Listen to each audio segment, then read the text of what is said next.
Penasehat hukum terdakwa Ardila Rahayu Pomoh dan Andi Abdullah Pomoh dari Pos Bantuan Hukum Pradi Sorong membeberkan sejumlah kejanggalan dalam kasus pembunuhan Yones Fernando Siagian yang sedang disidangkan di Pengadilan Negeri Sorong.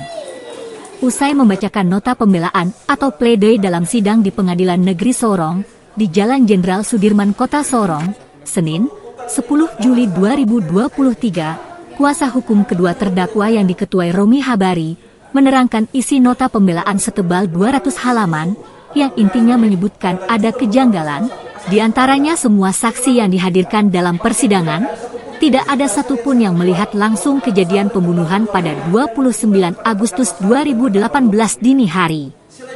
Kemudian Olan, anak korban Yones Siagian dan Ardila Pomoh, yang diduga menjadi saksi dugaan pembunuhan terhadap ayahnya, keterangannya selalu berubah-ubah, diduga akibat diajarkan oleh keluarga korban yang selama ini memelihara anak malang tersebut. 29 Agustus 2018 itu subuh kasusnya, ya kasusnya subuh, bahwa di situ anak Olan melihat terjadinya pembunuhan. Pertanyaannya kami sederhana, di jam 2 itu anak itu datang, bangun, ada apa? Jam 2 subuh itu. Itu yang pertama. Yang kedua, menurut anak Olan ini di persidangan, bahwa sebelum kejadian dia sudah di balik gorden. Ada apa dia berdiri di balik gorden? Itu persidangan. Ada apa? Kami tanyakan, apakah ada keributan? Dia bilang tidak ada keributan di dalam persidangan itu. Nah, ada di balik gorden. Setelah itu dia melihat terdakwa 2 memukul bapaknya dari belakang.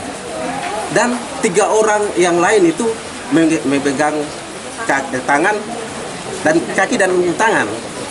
Sedangkan terdakwa 1 ini ketawa-ketawa dengan Tante Yanti. Tante Yanti yang ada pada saat itu. Pertanyaan kami berikutnya juga, kalau toh anggap ini ceritanya benar, pertanyaannya kami, kenapa Yanti yang sudah jelas-jelas ada menurut keterangan anak ini tidak dijadikan seperti mereka 2 hari ini? Ini jelas sekali, jelas Yanti ada, keterangannya semua ada, bilang Yanti ada.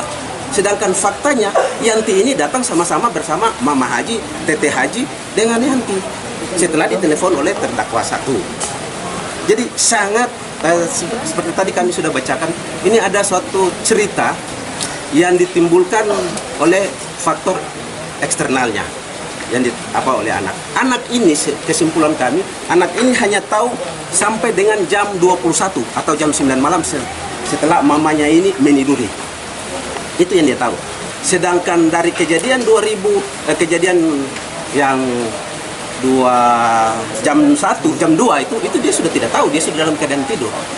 Kami juga sangat prihatin, anak itu memberikan keterangan seperti ini. Katanya dia melihat dari kamar bahwa mamanya dengan ini omnya telanjang. Ini tidak apa-apa. Ini karena sudah telanjang di dalam ruang di dalam kamar mandi. Dia lihat dari balik gorden kamar.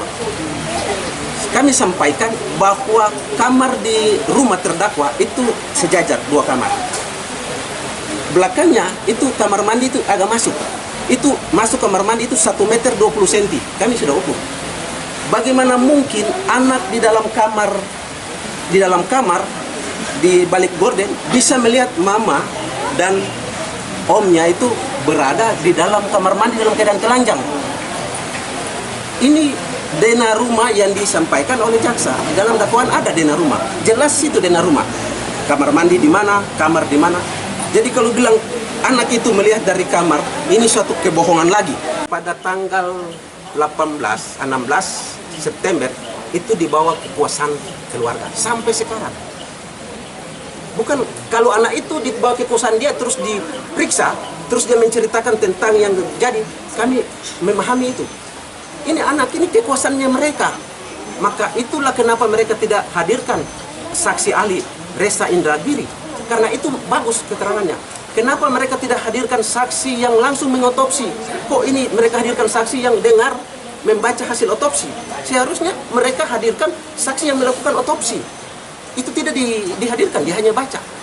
Mereka juga tidak hadirkan. Jadi ada 4 saksi ahli yang mereka tidak hadirkan, hanya bacakan. Sedangkan yang lain lewat Zoom. Pertanyaannya kami, ada apa? Saksi satu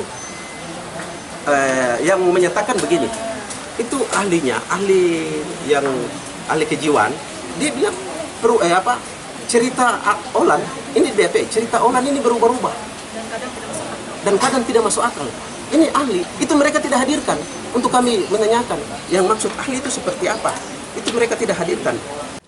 Selain itu, tidak dihadirkannya saksi ahli, baik itu ahli psikologi forensik, Reza Indragiri, atau dokter yang mengotopsi jenazah korban dan saksi-saksi lainnya, yang bisa membuat kasus ini terang benderang, namun semuanya dihadirkan secara daring, dengan sejumlah keterbatasan, sehingga tidak secara mendetail bisa diperiksa oleh kuasa hukum.